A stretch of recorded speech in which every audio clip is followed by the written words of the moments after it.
Stephen had a question about a municipal issue. The government is obviously looking to give the mayor of Ottawa strong mayor powers, mayor of Toronto as well. Sure. We haven't really seen what that legislation is going to look like, and as you mentioned, we're 100 days away from the election or so. What do you make of that? That voters in those two cities are going to be, going to the ballot box without vital information about what their municipal makeup is going to look like. Yeah, I think it's critical that voters understand that before they vote in October. There's going to be a very competitive election in Ottawa for mayor. Obviously, Mayor Watson is choosing not to run. There are very distinct differences between those who are presenting themselves for the position, and I think voters would be well served to understand exactly what powers the mayor may or may not have after Election Day. Yesterday we had a brief conversation with the Minister of Municipal Affairs and asked him about consultations. Yeah. And he had mentioned, the Premier and the Mayor of Toronto had a conversation about the strong mayor powers. Yeah. Is that adequate consultation to consult with the person who's getting the power as opposed to the other people who might see their power marginalized? Well, telling someone what you're doing after you've announced you're doing it isn't consultation, it's dictating. Secondly, I was with Mayor Watson last Thursday at the Navan Fair, and unless I mistook what he told me, he was not aware of the specifics of what the government was planning to propose. And so I think the government should evaluate what their definition of consultation is. So municipal councillors have complained that like codes of conduct and things like this can be weaponized against them to stifle whatever message they're trying to get across. I used to work in Cornwall and we had a situation like that there.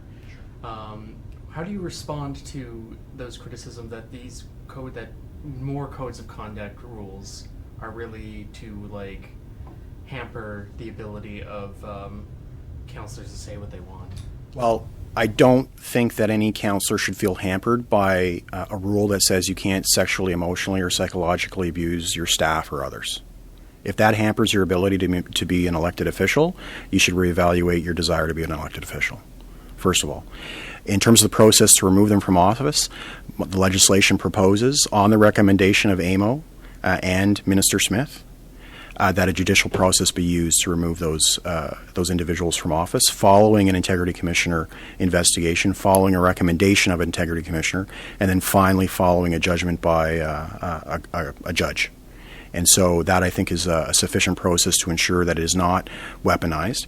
Moreover, the legislation that I've proposed also does not allow such a process to begin during a municipal election. So from the point of registration, which begins in May, until Election Day, such a process could not begin to ensure that it's not weaponized or used as part of that municipal elections process.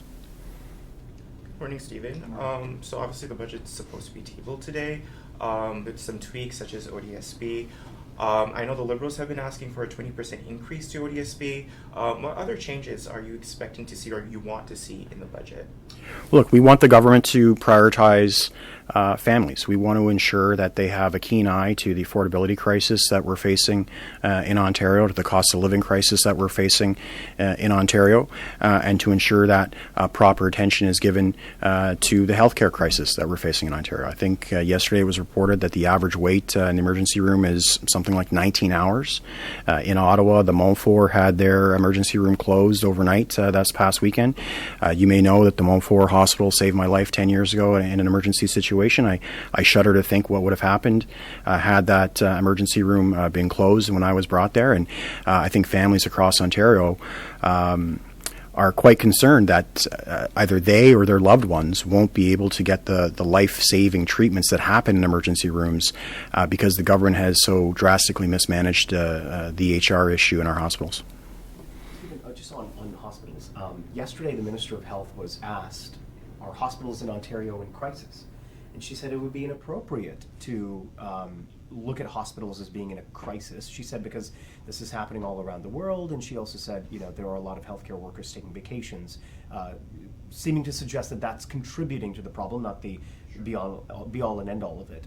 What do you make of her comments that Ontario hospitals are not in a crisis? Well, so remember, this is the same minister that said the government didn't want to take action during COVID because they wanted to see if the modeling that was being provided by experts would actually come true.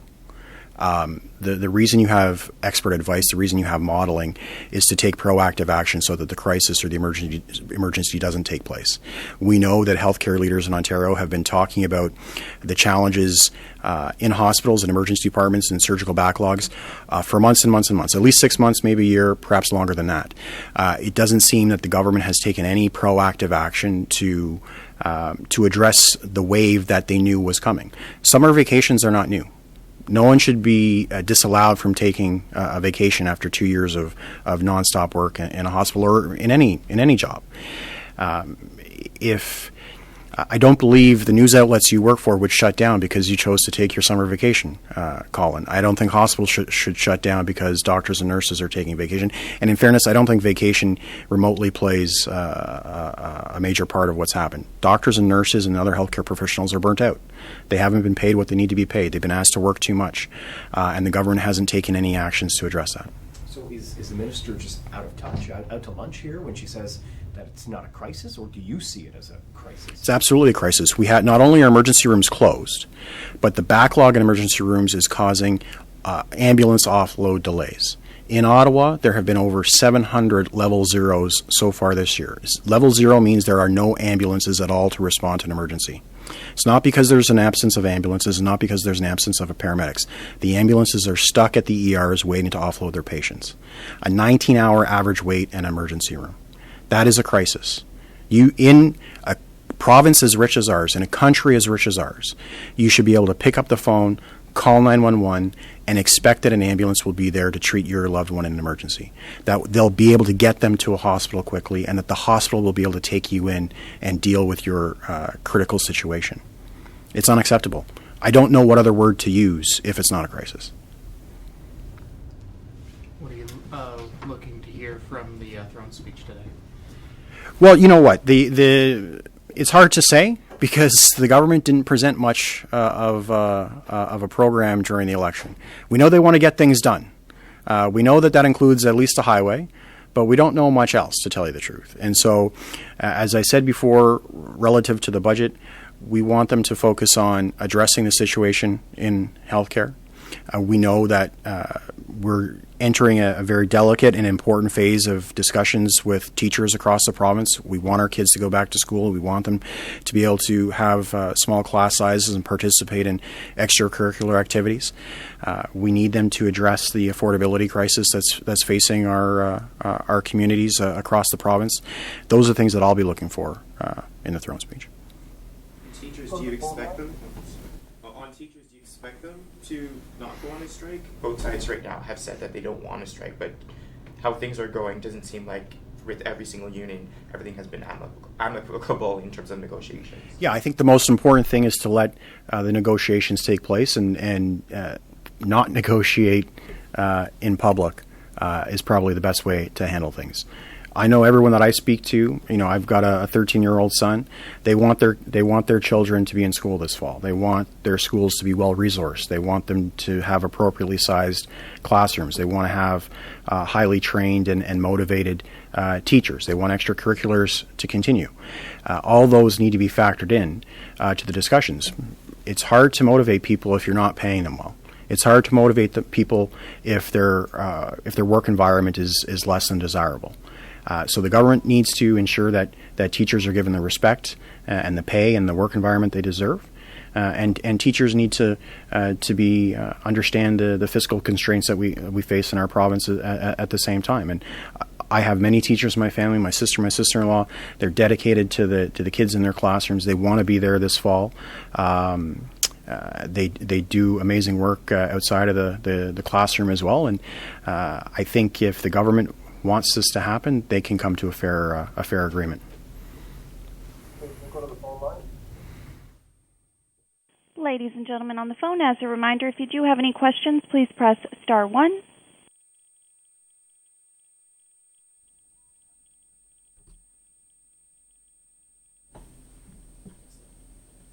Great. There are no questions on the phone. Excellent. Thank you very much, gentlemen. Appreciate it.